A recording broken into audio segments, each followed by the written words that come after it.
Je me nomme Alban Ulrich Oke. Je suis juriste de formation. J'ai eu à animer une formation pour l'ONG GAP en relatif aux droits des femmes au foncier à Dangbo. Cette formation s'est déroulée dans la convivialité et les participantes étaient très intéressées parce que cette formation se déroulait sur une thématique qui était de leur quotidien, c'est-à-dire leur droit à hériter et à disposer de la terre. Ce droit qui a été consacré par le Code du foncier au Bénin et par d'autres textes législatifs qui ont permis aujourd'hui d'amener l'égalité entre hommes et femmes quant à l'accès au foncier. Au cours de la formation, il y a eu plusieurs questions, plusieurs interventions qui m'ont amené à voir en fait que l'ONG GAP est en train de toucher au fond du problème du droit en général et du droit des femmes au Bénin. Car la majorité de ces femmes n'ont pas conscience et connaissance de leurs prérogatives que la loi leur accorde.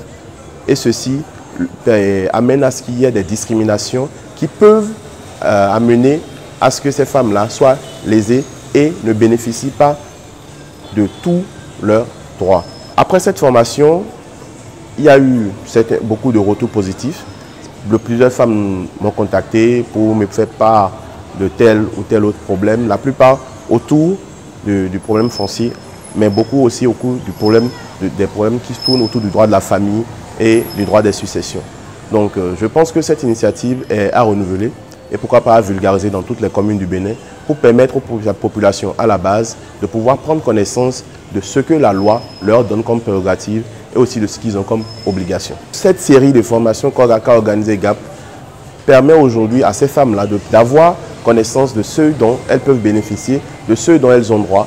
Et je pense que l'ONG GAP a bien fait d'aller dans ce sens-là. Je dois d'abord profiter de cette occasion pour les remercier de tout l'effort qu'ils fournissent pour permettre aujourd'hui aux femmes d'être autonomes et d'être aussi épanouies dans les zones rurales que dans les zones urbaines. Je remercie aussi l'Organisation internationale de la francophonie, l'OIF, pour son intervention avec l'ONG GAP. Après les formations, il y a eu beaucoup d'autres sujets qui ont été abordés par ces femmes-là envers les formateurs pour les amener en fait à arriver à mieux comprendre et à mieux intégrer le contenu de ces formations.